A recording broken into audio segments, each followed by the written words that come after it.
yooyu yëpp boo ko boolee rek déjà c'est condamnable à la personne donc loolu man pour man amul discussion da ngay ñëw lii tëj ki sàcc ginaar ki bi sàcc big ki sàcc nangam ki booloo ak man ak Linguère ñu booloo sàcc li koy tëj moo may tëj donc je pense que bu ñu lever sa immunité parlementaire yooyu juge bi amul dara lu mu mën a wax mandat dépôt la lay dóor gësam la dugal la ñu lijjanti say affaire moi je pense que c'est ça je ne penserai pas que war nañu egg si ay naan non nañ xaar suba nañ xaar tàkkusaan nañ xaar timis te bu dul loolu juge bi du ko laaj comme nag man lu ma wax sànq dama ne leen heureusement que le président Macky Sall nee na moom dafa bëgg la manifestation de la vérité mais sénégalais ñoo ko gën a bëgg yàlla na ko yàlla def mais ñun bu ñu xamoon ci dossier bi lu bëri ñun duñu nekk ñu pour xeex benn collègue mais quand même sénégalais aussi bëgg nañ mu leer bu fekkente ne am na problème passeport diplomatique ñu génne ko wax ko ba mu leer su fekkee amul ñu xam ne amul ñu procéder ci chef d'accusation yi ci des bu fekkente ne ñoom la yoon teg leen bu fekkente ne du moom ñoom yoon setal leen mais quand même am na ku nekk ci kaso bi ku leen tudd te kooku tamit wax dëgg yàlla war nañ ñoom dem àndandoo dem dimbale ko ba seetal seen der ànd ak moom seetal seen der wala ñu ànd ak moom périr moom daal fi mu nekk nii. c'est imminent levée immunité parlementaire comme ni ñu ko xamee woon ci Khalifa Ababacar Sall wax nga ko comme ni ñu ko xamee woon ci Ousmane Sonko parce que cas yooyu bu mu amee sénégalais yëpp jàppandoo woon nañ ne que on va directement vers la levée de l'immunité parlementaire est-ce que ni mu leeree woon ci cas yooyu leeree na ko ci ñaari député yi. moi je pense. d'accord il faut que je sois sincère. je pense que là parce que aujourd'hui tu as vu wax dëgg yàlla. lu xëy na ñun bee passé doon nañ bañ xeex nañ xuloo nañ mais tey tout le monde a voté à l'unanimité la commission ad hoc donc on va voir xëy na peut-être la plénière on va voir si du am revirement de situation wala xam nga revirement à 90 degrés parce que ils sont capables de tout c'est des caméléons ils peuvent changer à n'importe quel moment et n'importe quel temps. alors Selbé peut-être yàgg nga suivre actualité ci trafic de passeport diplomatique yooyu manifestation de la vérité bi ñëpp di xaar est-ce que yaakaar nga ni que daañ ci yegg. waaw bismillah nee na ñu delluwaat rek santaat yàlla di julliwaat ci sang-sang yi di Seydina Muhammad alayhi salaatu wasallam di jéggalu nag baat bi daa xaw a dee ndax dama xaw a soj donc ñu ngi ciy jéggalu bu baax a baax waaye laataa may dugg ci sa question boobu danga may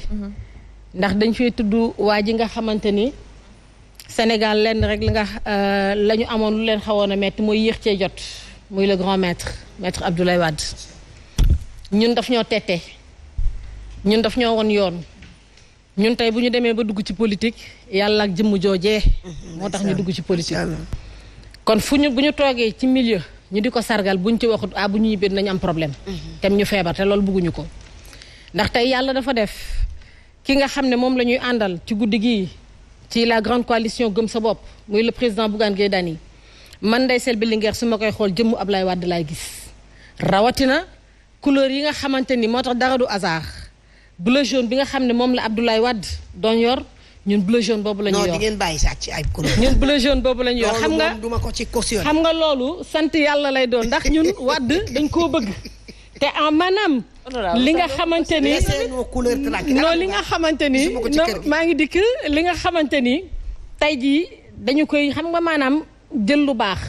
ñu am mag ju baax mu tettiñ ci lu baax bu ñu ñëwee taxawaay googu ci jëmmam loolu tey jii dañ koy gis ci le président Bougane Gueye Dany kon ba tax na sargal gi ñu koy sargal ñun dañ koy ñaanal yàlla moom le président Abdoulaye Wade le grand maître dañ koy ñaanal yàlla gudd fan ak wér ndax nag maam baay nijaay sab toogaay ci réew mi di Sénégal am na solo lool kon ñu ngi koy sargal di ko ziar bu baax a baax di ko ñaanal yàlla su ma ñëwee nag ci li nga ma posé nee gis nga réew du ay caaxaan réew du ay fo te dafa mel ni tey ñii nga xam ne tey ñoo nekk ci kaw ci biir réew mi jiite réew mi dañuy foowee réew mi di foowee askan waa Sénégal. ci naka la ñuy foowee réew mi. ci nan xoolal tey ni réew mi di doxee tey ñu naan mbiru passeport diplomatique ci ñan la xewee ci président Macky Sall régime am mbiru faux billet ci ñan la xewee ci président Macky Sall ci régime am te à chaque fois. kumba bu am ndey passeport diplomatique quand même du ci réewam du ci magistère waaw non mais daf cee gën a fës ndax xam nga non da cee gën a fës honorable mu ngi nii di ma déglu xam na que c'est bien avant non même bu nekkee avant même bu nekkee avant mais bii xam nga lu tax mu gën a doy waar xam nga Abdoulaye Wade xëy na am maanaam daan na am ñi nga xamante ne dañ daan def naka su du noonu mu teg leen yoon mais c'est que ñun dañoo nekk ak régime bi nga xamante ni maanaam ku nekk côté APR ak côté Benno Bokk Yaakaar lu la neex defal. lu la neex waxal lu la neex jëfal dara du la ci fekk. tey ñi ngi wax mbiru passeport diplôme bañ koy wax ba tey ana ñoom Kilifeu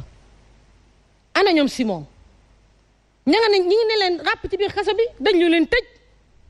te bañ leen tëjee ba léegi ñi ngi taxaw naan ñoom lam du ñoom ak fii la te alors que député yooyu ña ngay dem ci seen i màggal ña ngay dem ci seen i gàmmu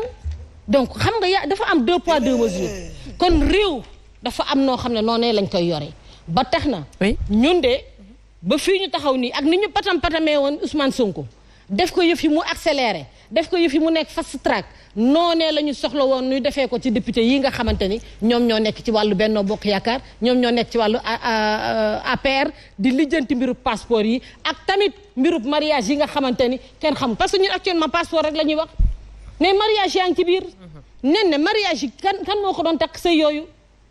ki ko doon takk war nañ ko wax parce que tey ji dañoo dem ba yolomal valeur yi nga xamante ni tey moom la maam bàyyi ci réew mi di Sénégal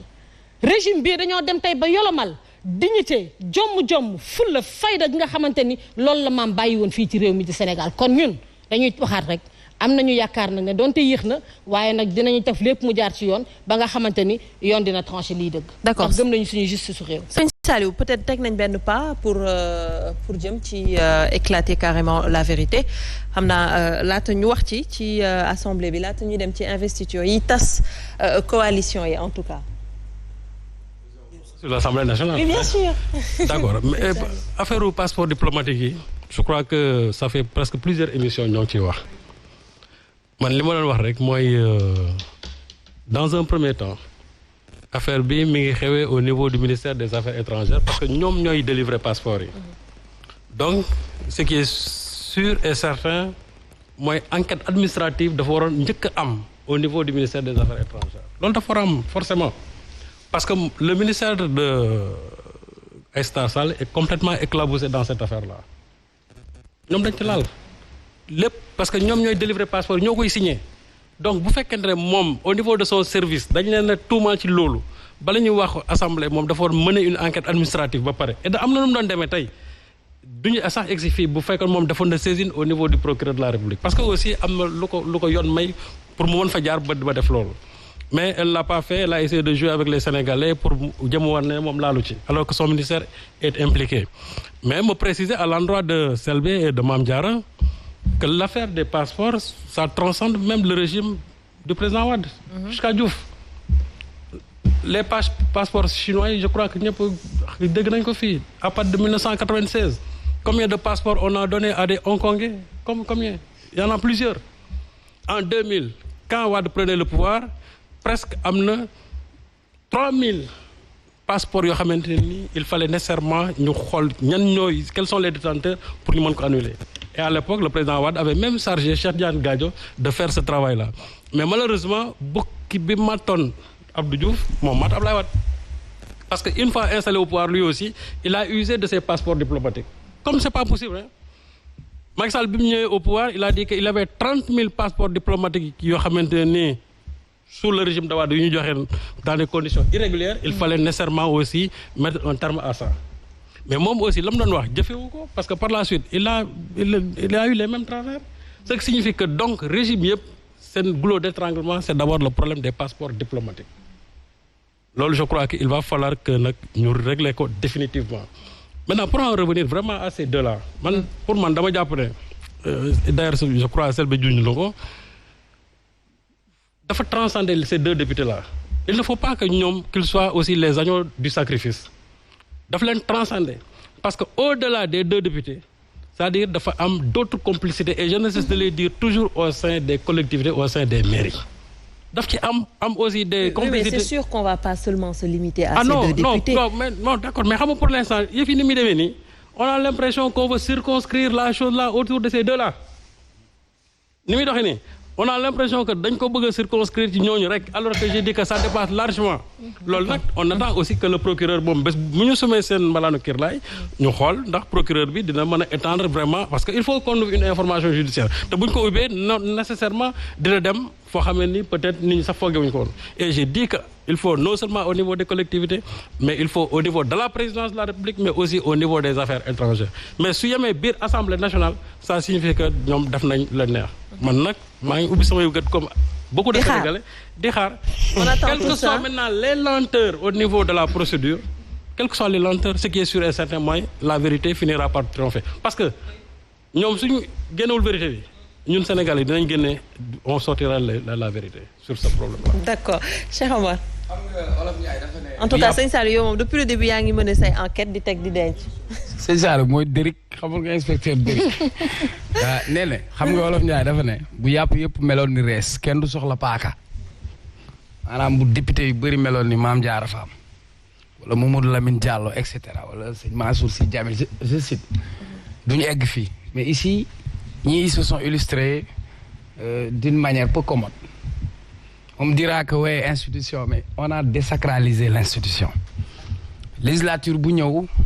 ak yi muy àndal et je le dis lu ñuy xaar ci député mooy mu porter parce que dañu doon jàngal CM2 élu par le peuple pour le peuple c'est-à-dire rôle du député bi mooy lan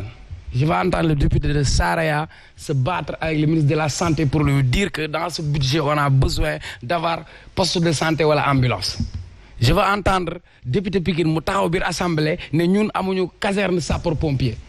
je vais entendre député jamono ji ñu woo la ministre Mamadou Talla woo ko ne ko les abris provisoires budget bi ñuy voté fan la jëm